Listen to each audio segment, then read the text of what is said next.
လူတွေရဲ့ဘဝကို drive လုပ်ပေးနေတဲ့အရာနှစ်ခုရှိတယ်။အဲ့ဒါဘာလဲဆိုရင်လောဘနဲ့အကြောက်တရား။ကျွန်တော်တို့နိုင်ငံတစ်နိုင်ငံပဲဖြစ်ဖြစ်အဖွဲ့အစည်းတစ်ခုမှာပဲဖြစ်ဖြစ်ဒီလူတွေရဲ့အားစိုက်ထုတ်မှုတွေကိုကျွန်တော်တို့လိုချင်တဲ့အခါ result တွေကိုရချင်တဲ့အခါမှာဒီနှစ်ခုနဲ့ကျွန်တော်တို့က drive လုပ်တယ်ပေါ့နော်။မောင်းနေနဲ့လောဘနဲ့မျှားမလားဒါမှမဟုတ်ရင်အကြောက်တရားနဲ့မျှားမလား။ဒီအချက်တွေကိုကျွန်တော်တို့အသုံးချပြီးတော့မှလိုချင်တဲ့အောက်ကန်းတွေဖြစ်လာအောင်ကျွန်တော်တို့ဖန်တီးယူလို့ရတယ်။ဒါကိုကျွန်တော်တို့ဥပမာတစ်ခုနှိုင်းရှင်ပြရရင်ဥပမာဗျာကျွန်တော်တို့ဒီနတ်ကိုးကွယ်တဲ့လူတွေကိုကြည့်လိုက်။နတ်ကိုးကွယ်တဲ့သူတွေကိုကြည့်လိုက်မယ်ဆိုလို့ရှိရင်ကျွန်တော်တို့ရည်ရွယ်ချက်အမျိုးမျိုးနဲ့ကိုးကွယ်ကြတာမျိုးဆိုပေမဲ့တကယ်တမ်းအနှစ်ချုပ်ကြည့်လိုက်လို့ရှိရင်ဒီအကြောက်တရားနဲ့လောဘဒီနှစ်ချက်ကြောင့်ပဲကျွန်တော်တို့ကကိုးကွယ်ဖြစ်ကြတာ။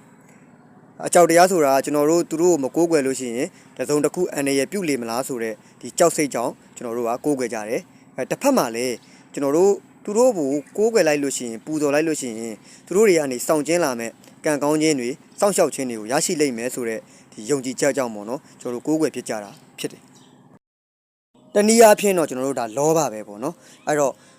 ့ဒီဖြစ်စဉ်မျိုးကိုကျွန်တော်တို့အယောင်းနယ်ပယ်မှာလည်းဒီအတိုင်းပဲအလားတူပဲကျွန်တော်တို့ဒီစတန်တက်သုံးဆွဲပြီးတော့ဒီဆောင်ရွက်ကြတယ်ကျွန်တော်တို့ဒီလုပ်ငန်းရှင်တွေဒီမန်နေဂျာတွေအနေနဲ့ကသူ့ရဲ့ဝန်ထမ်းတွေကိုမင်းတို့ဒီလရောင်းအား10သိန်းဖို့ရအောင်ရောင်းနိုင်လို့ရှိရင်မင်းတို့ဘောနဲ့3သိန်းပေးမယ်ဒါလောဘနဲ့များတာဒါမှမဟုတ်ရင်မင်းတို့ဒီလ10သိန်းဖို့မရောင်းနိုင်ဘူးဆိုလို့ရှိရင်မင်းတို့လစာတွေကနေပြီးတော့10%ဖြတ်မယ်ဒါကကျွန်တော်တို့အကြောက်တရားနဲ့ဒါသူတို့ကိုဒါ force လုပ်လိုက်တာပေါ့နော်ကျွန်တော်တို့ဒီသူတို့ရဲ့result တွေရရှိလာအောင်လို့ကျွန်တော်တို့ကဒါဒီအကြောက်တရားတို့လောဘတို့အခြေခံပြီးတော့ drive လုပ်တာဖြစ်တယ်ဒီအကြောင်းအရာတွေကိုသိရှိလိုက်တယ်ဆိုလို့ရှိရင်ကျွန်တော်တို့အတွက်ဘာအကျိုးကျေးဇူးတွေရမလဲလို့မိတ်ဆွေကတွေးကောင်းတွေးနေလိမ့်မယ်ဟုတ်ပါတယ်ကျွန်တော်တို့အတွက်အကျိုးကျေးဇူးများစွာရှိတယ်အဲ့ဒါဘာလဲဆိုလို့ရှိရင်ဒီလိုသိလိုက်ရတဲ့အတွက်ကြောင့်ကျွန်တော်တို့ဒီလက်ရှိမှာကျွန်တော်တို့ဖြစ်နေတဲ့ဒီနတ်ကိုးကွယ်မှုဘိုင်းဆိုင်ရာမှာပဲဖြစ်ဖြစ်ကျွန်တော်တို့ရဲ့ဒီအဖွဲ့အစည်းထဲမှာနယ်ပယ်ထဲမှာဒီပဲဖြစ်ဖြစ်ပေါ့နော်ကျွန်တော်တို့ယုံကြည်နေတဲ့ကျွန်တော်တို့ရှောက်လန်းနေတဲ့အရာတွေဒီရေရာတိတ်မရှိတာကိုမိတ်ဆွေတတိထားမိလိမ့်မယ်အဲ့ဒါဘာလို့ဆိုလိုတာလဲဆိုလို့ရှိရင်ကျွန်တော်အခုကာလမှာပညာရှင်တွေရဲ့ဒီလေ့လာတွေ့ရှိချက်တွေဒီတက်သေးတာကားတွေပေါ့နော်အကိုးကားတွေမရှိဘဲနဲ့ကျွန်တော်တို့ဒီထင်ရမြင်ရစိတ်ကူးနဲ့မှန်းဆပြီးတော့မှဒီပြောဆိုကြတဲ့လက်တွေ့တိုင်းတာကြည့်လို့မရနိုင်တဲ့ပညာရက်တွေနဲ့ကျွန်တော်တို့ဒီကောက်ချက်ဆွဲကြတဲ့ဒီခံမှန်းမှုတွေတွက်ဆမှုတွေဟာကျွန်တော်တို့ယုံကြည်တဲ့လားမယုံကြည်တဲ့ဘူးလားဆိုတာကိုဒါကျွန်တော်တို့အနေနဲ့ချင့်ချိန်စဉ်းစားလို့ရနိုင်တယ်ပွင့်ပွင့်လင်းလင်းပြောရရင်တော့ကျွန်တော်တို့ဒီဘေးရင်မေးတယ်တို့ဒီနတ်မေးတယ်တို့ဆိုတာတွေဟာဒီလောဘနဲ့အကြောက်တရားကိုအခြေခံထားတဲ့အရာတွေပဲဖြစ်တယ်အဲ့လိုသိလိုက်ရတဲ့အတွက်ကြောင့်ကျွန်တော်တို့ကကိုရှောက်လန်းနေတဲ့ကိုလက်ခံနေတဲ့ယုံကြည်မှုတွေကတကယ်ယုံကြည်ရလောက်တဲ့အရာတွေဟုတ်သလားမဟုတ်သလားဆိုတာကိုကိုယ့်ဘာကိုဝေဖန်လာနိုင်မယ်သုံးသပ်လာနိုင်မယ်ဒီလိုဝေဖန်သုံးသပ်နိုင်မှုကကျွန်တော်တို့အတွက်အကျိုးကျေးဇူးများစွာရှိပါတယ်ဒီနေ့လိုအချိန်ခါမျိုးဆိုရင်ပိုဆိုးတယ်ပေါ့နော်ကျွန်တော်တို့ဒီတဘာဝဘေးအန္တရာယ်တွေမမျှော်လင့်တဲ့ unexpected condition တွေကြောင့်ကျွန်တော်တို့ရဲ့ဒီလူမှုအဖွဲ့အစည်းမှာအကြောက်တရားတွေနဲ့ရှင်သန်နေရချိန်မှာမလိုလားအပ်တဲ့အပိုဆိုးရိမ်မှုတွေမဖြစ်ရအောင်လို့ဒီလိုမှန်မှန်ကန်ကန်လေးနားလည်ထားမယ်ဆိုလို့ရှိရင်ကျွန်တော်တို့အနေနဲ့လက်ခံလို့မရနိုင်တဲ့ဒီယုံကြည်တရားမကောင်းတဲ့အရာတွေပေါ်မှာကျွန်တော်တို့များစွာအားစိုက်မနေဘဲနဲ့တကယ်ပညာရှင်တွေကနေအတည်ပြုထားတဲ့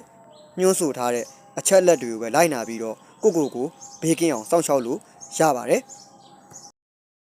နိုးရင်းလို့ခေါ်တဲ့တိချင်းမှာစွမ်းအားတွေများစွာရှိပါတယ်။အဲ့တော့မိတ်ဆွေအနေနဲ့တစုံတစ်ခုကိုသိရှိလိုက်ရခြင်းဟာကိုယ့်အတွက်စွမ်းအားဖြစ်စေပါတယ်။ဒါပေမဲ့ဒီထက်ပိုပြီးတော့အရေးကြီးတဲ့ point လေးတစ်ခုရှိတယ်။အဲ့ဒါကတော့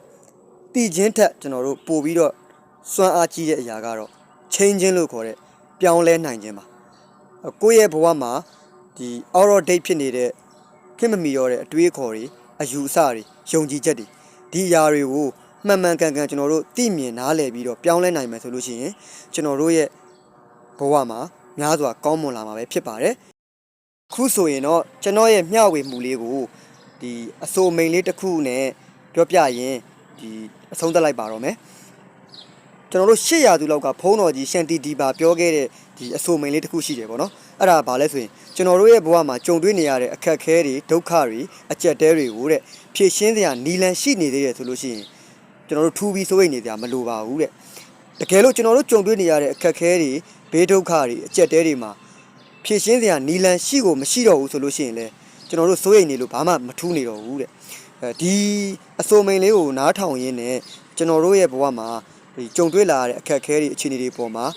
စိတ်ခွန်အားတစ်စုံတရာရရှိသွားနိုင်မယ်အတွေးအမြင်တလေးတွေတချို့ရရှိသွားနိုင်မယ်လို့ကျွန်တော်မျှော်လင့်ပါတယ်